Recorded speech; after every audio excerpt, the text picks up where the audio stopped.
What's up, everybody? Clear Outside, episode 5. Today's topic is going to be, is the juice worth the squeeze? And what I mean by that is, quite honestly, is what you're putting in worth what you're getting out?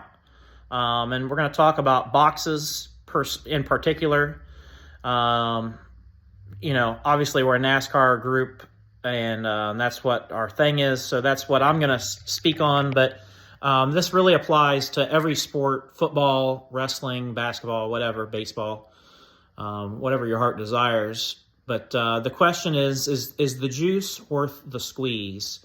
And I like that phrase. Some people will know what movie that comes from, but I like it for a few different things, and it can be applied to a lot of things in life. But in collecting, I've talked about this before. We all have different ways of collecting, so some of us buy boxes and rip packs, or some people even rip cases. Other people prefer to buy singles and get into breaks. And so there's a couple different ways of doing, and then there's some people that do everything. There's some people that, that buy their own packs, their own boxes, rip those, sell stuff, trade stuff, get in breaks, buy singles, and are like super, super active. And what I say is there's no right or wrong way. My method and the way I do things may not work for somebody else, or what somebody else does may not be my ideal situation. So there's no right or wrong way when it comes to how you do your collecting. But is the juice worth the squeeze? I like to look at the products themselves and just kind of really evaluate them for what they are. So let's look at 2022 Prism Racing and 2022 National Treasures Racing. In particular, those are the two most recent releases. So let's use those as an example, okay? 2022 Prism released, and I forget what the release date price was. I want to say it was like 150, 160, might have been 175 even, but it was not what it is now. Now it's currently retailing for around $200 most places. And I know what some people are going to say, you can find it cheaper if you look here. That I understand. I look at about the 3 biggest online retailers to come up with a general price point. Of course, you're going to find it cheaper somewhere, but generally speaking, if you want to buy a box and you want to get it to yourself quick and your LCS doesn't have it, you're going to go to one of about a handful of big retailers, and that's the price that they have it at, $200. So same thing with National Treasures, okay? A little different scenario with National Treasures, though. So Prism released at a certain price point, then went up. At $200 for Prism with 4 hits per box, okay? 4 autographs is what you're supposed to get in a box. Don't take into account your colored parallels and your numbered cards. Just looking at the hits, you would have to average $50 a card to make back your $200 that you paid for the box. Now, granted, if you're not selling them, it really doesn't matter. It's irrelevant. You're not trying to, you're not trying to make money. You're trying to build a collection. So, but I still like to look at it in those terms. Is it worth it? So for Prism, for me, right now, at that price point, I'm going to say Prism is not worth the squeeze. National Treasures released and pre-sale prices were around $450 most places per box, $1,800 a case. Currently, it's hovering around $400 a box. You can get them for about $1,600 in a case. Same thing. I know there's places that are cheaper. I've had a bunch of people reach out to me asking if I need National Treasures, which has never happened before. So I'm kind of moderately concerned that maybe the National Treasures product this year isn't as widely valued as maybe in years past it has been. Although the sale prices of some of the singles are still really, really strong. Just unique that I've never had people reach out so often saying, hey, I've got access to this and this. Not trying to read too much into it, but it is what it is. So anyway, National Treasures started at about 400. Now it's hovering around 400. Started at 450, I'm sorry, and is around 400 now. For argument's sake, we could say 375 if you want. I don't think you're going to find it much cheaper than that anywhere. But so let's look at a box of National Treasures. There are 8 cards and 3 white sparkle packs, or 3 white sparkle cards in a pack. So you got 11 cards per box.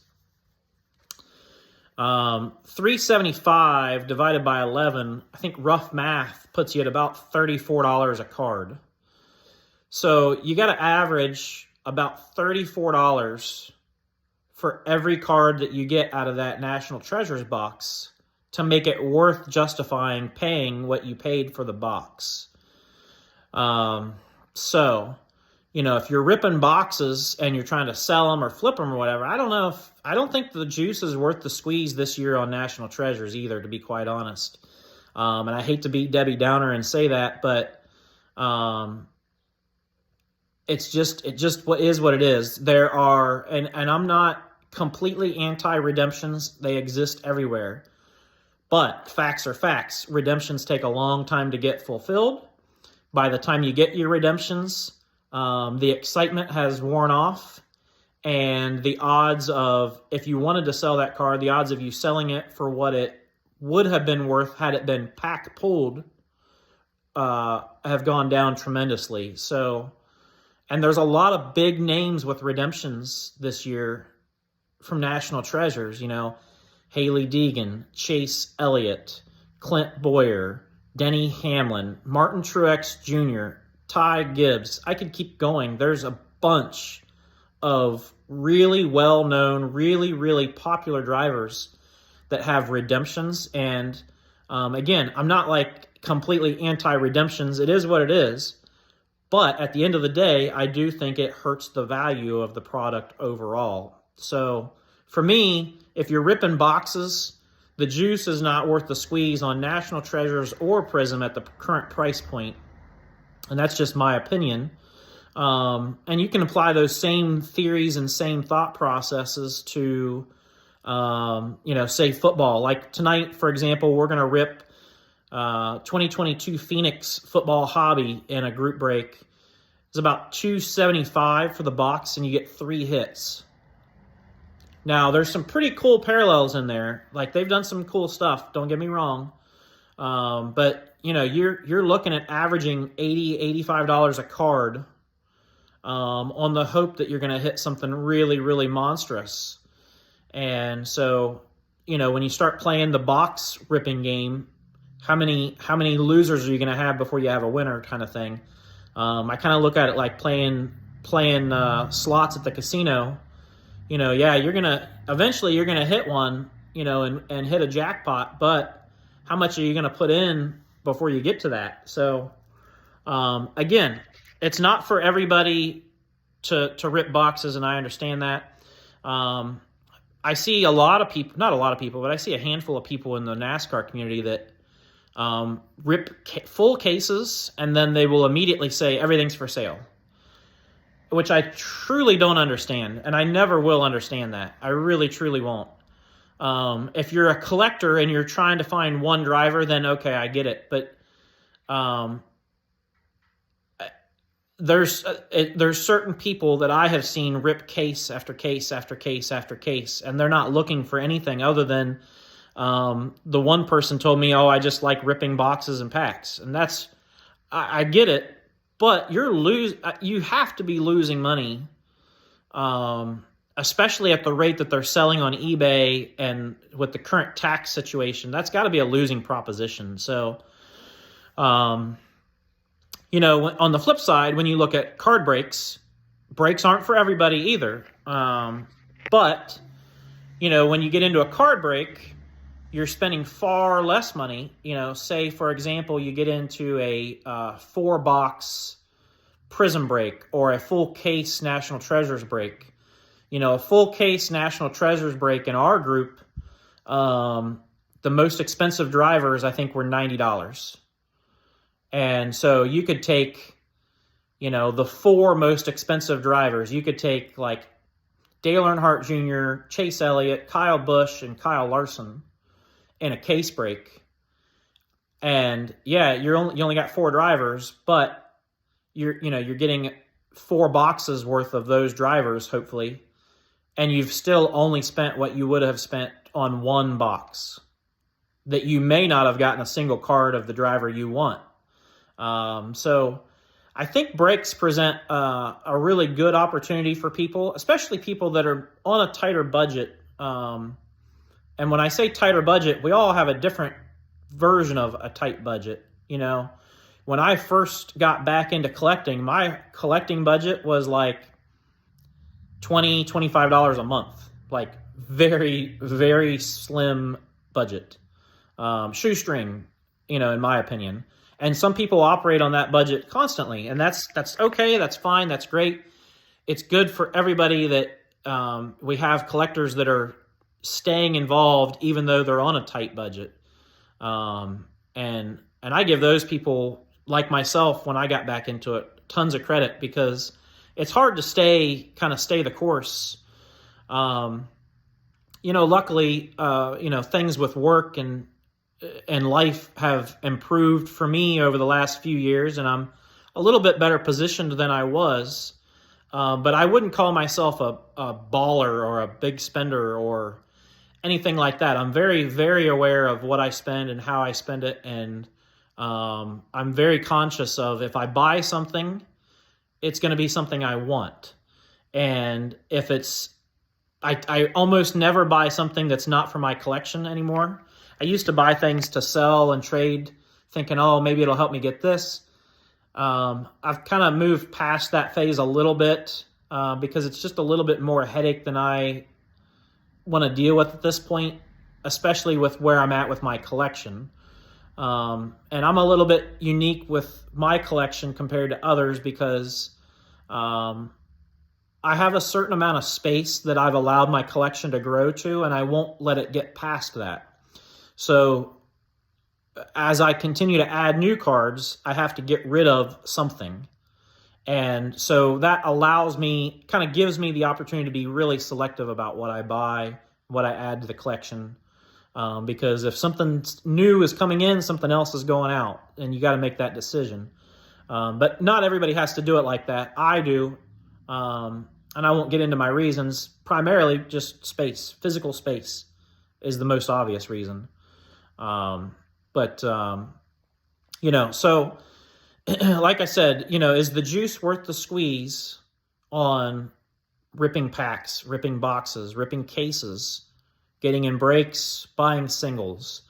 I think the juice is always worth the squeeze if you're buying a card that you want.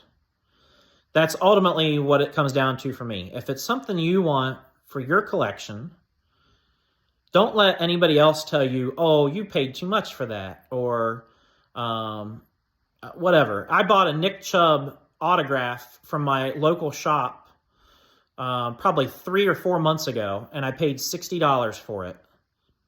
Full disclosure, I think $60 for a Nick Chubb autograph, and it was numbered to, I think, 25 or 50.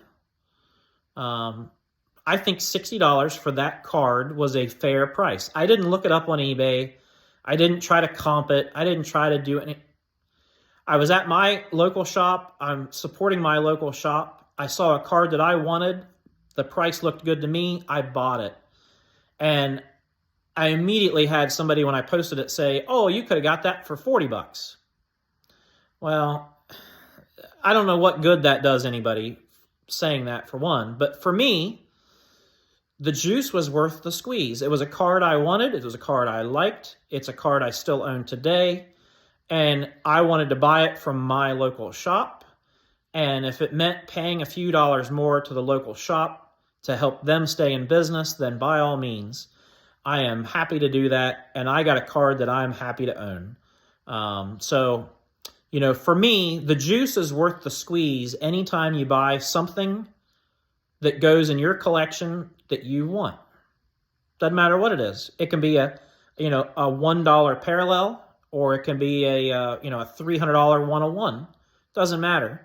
If it's something you want, something you like, only you know what the price, what price is right for you and your budget. Beyond that, if it's something you're happy with, then the juice was worth the squeeze, in my opinion. So, just kind of my thought process behind it all. And I get the videos kind of running a little long, and that's okay. But I just like to share kind of the way I approach things, especially now that I've been back in the hobby for several years and, kind of been around the block a little bit. And, we've got new product getting ready to come out next month with Donruss. Pre-sale prices on Donruss look to be it's like $75 a box. And really, we have no idea what will happen with Donruss. Each year is something new and unique when Donruss comes out. So 2 years ago, for example, it released at, I think, $80 a box. After release, it dipped down. I bought a case at one point for $60 a box. And now most of the retailers are selling those boxes for about $130 to $140 for Donruss. And that was 2021 Donruss. Subsequently, 2022 came out, similar price point. I think it released at $75 or $80. You can still buy those boxes for about $85 most places. So not nearly the same reaction as 2021, although 2021 had the buybacks and had a little bit more excitement behind what was in it. So, at the end of the day, I don't know what's right for everybody else. I only know what's right for me. But I do like to share my thoughts and my process behind how I do it, and maybe that helps somebody else. So, like I said, if you're getting your hands on boxes, or you're thinking about buying something and you're not sure what to buy, or you're trying to decide what you're going to get, maybe you got some extra cash and you're trying to treat yourself to something fun to rip, but you're probably going to need to sell or trade some of them, because maybe you only collect 1 or 2 drivers and not, 9 or 10 like I do. And that's most people. I just happen to be one of those oddballs that collects a bunch of different drivers. But, say you're getting a box and you only collect 1 or 2 drivers. Say you're a Kyle Busch fan. You're going to have a bunch of cards that aren't part of your PC. Just use that thought. Is the juice worth the squeeze? Is what you're going to spend for that box worth what you could potentially find or not find in that box? And, kind of consider your odds and your investment and all of that versus what you're hoping to find. And then kind of reevaluate, from there. So, and the same thing with brakes. I run a brake group. We have a ton of fun in our brakes, and I personally think brakes are a great way for people, especially people who are on more of a budget, to participate and get cards strictly of their PC. If you're one of those people that just loves the thrill of ripping boxes and packs, or loves flipping cards, then brakes might not be for you because you don't really have all of that. But what brakes do provide is a less expensive platform to collect the specific driver or player or team, that you collect. Same thing with football. I collect Cleveland Browns and Pittsburgh Steelers. I don't get into football breaks hardly ever unless... Well, I never get in a break unless it's a pick your team break or a pick a team and get a team situation. I have to know that I'm getting one of the teams I want, or I'm not in. Because even if I pull a massive Justin Herbert RPA, that's great, but that's not what I'm after. I'm gonna feel inclined to keep it because it would be a big hit. I'm not gonna sell it, and then it's not even part of my collection. I don't know why I'm keeping it. I'm just keeping it because it's the en vogue thing to do. So that's my thought process behind, breaks in general. I get in breaks with football because it's the Browns or the Steelers. Same thing with racing. If I get in a break, it's going to be because I can get Kyle Larson or Christopher Bell or Denny Hamlin or Tony Stewart or, something like that. So, that's it for today. Like I said, kind of use that thought process. Maybe it'll help some people. is the juice worth the squeeze? And hopefully that helps you in your collecting, and makes sense to some people, and provides you with some good decision making going forward. So that's it for this week. We'll see y'all next time.